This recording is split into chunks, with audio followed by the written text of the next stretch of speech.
Welcome to White House Politics, the home of U.S. news and politics.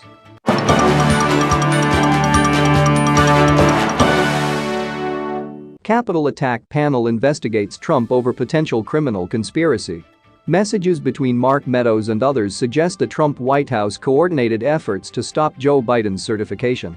The House Select Committee investigating the Capitol attack is examining whether Donald Trump oversaw a criminal conspiracy on 6 January that connected the White House's scheme to stop Joe Biden's certification with the insurrection, say two senior sources familiar with the matter. The committee's new focus on the potential for a conspiracy marks an aggressive escalation in its inquiry as it confronts evidence that suggests the former president potentially engaged in criminal conduct egregious enough to warrant a referral to the Justice Department. House investigators are interested in whether Trump oversaw a criminal conspiracy after communications turned over by Trump's former chief of staff Mark Meadows and others suggested the White House coordinated efforts to stop Biden's certification, the sources said.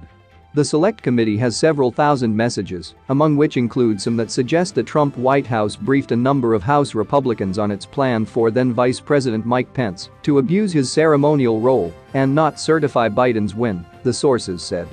The fact that the Select Committee has messages suggesting the Trump White House directed Republican members of Congress to execute a scheme to stop Biden's certification is significant as it could give rise to the panel considering referrals for potential crimes, the sources said. Members and counsel on the Select Committee are examining in the first instance whether in seeking to stop the certification, Trump and his aides violated the federal law that prohibits obstruction of a congressional proceeding, the joint session on 6 January, the sources said. The Select Committee believes, the sources said, that Trump may be culpable for an obstruction charge, given he failed for hours to intervene to stop the violence at the Capitol perpetrated by his supporters in his name. But the Select Committee is also looking at whether Trump oversaw an unlawful conspiracy that involved coordination between the political elements of the White House plan, communicated to Republican lawmakers and extremist groups that stormed the Capitol, the sources said. That would probably be the most serious charge for which the Select Committee might consider a referral, as it considers a range of other criminal conduct that has emerged in recent weeks from obstruction to potential wire fraud by the GOP.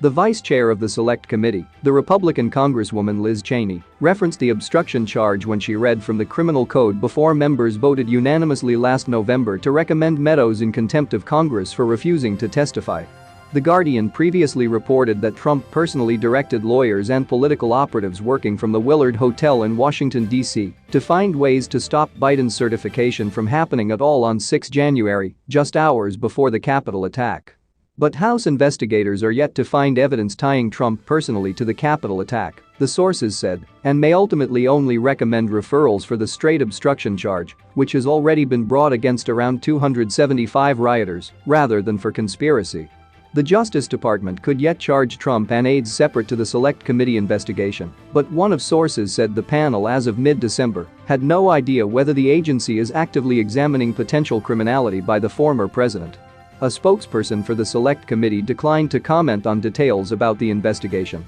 A spokesperson for the Justice Department declined to comment whether the agency had opened a criminal inquiry for Trump or his closest allies over 6 January. Still, the Select Committee appears to be moving towards making at least some referrals or alternatively recommendations in its final report that an aggressive prosecutor at the Justice Department could use to pursue a criminal inquiry, the sources said.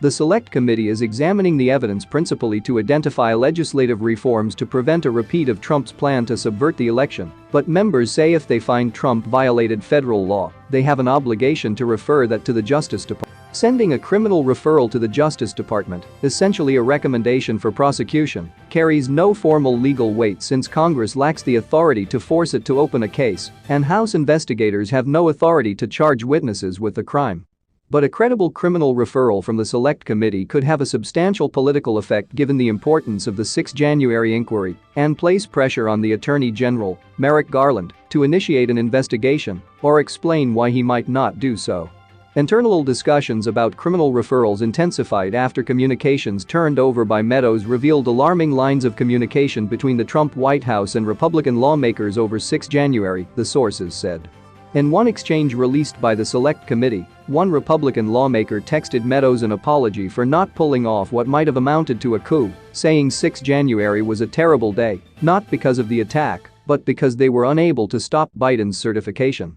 The Select Committee believes messages such as that text, as well as remarks from a Republican on the House floor as the Capitol came under attack, might represent one part of a conspiracy by the White House to obstruct the joint session, the sources said. In referencing objections to 6 states, the text also appears to comport with a memo authored by the Trump lawyer John Eastman that suggested lodging objections to 6 states, raising the specter the White House distributed the plan more widely than previously known. Benny Thompson, the chairman of the Select Committee, added on ABC last week that the investigation had found evidence to suggest the events of 6 January appeared to be a coordinated effort on the part of a number of people to undermine the election. Counsel for the Select Committee indicated in their contempt of Congress report for Meadows that they intended to ask Trump's former chief of staff about those communications he turned over voluntarily before he broke off a cooperation deal and refused to testify. Thompson has also suggested to reporters that he believes Meadows stopped cooperating with the inquiry, in part because of pressure from Trump, but the Select Committee has not opened a separate witness intimidation investigation into the former president, one of the sources said.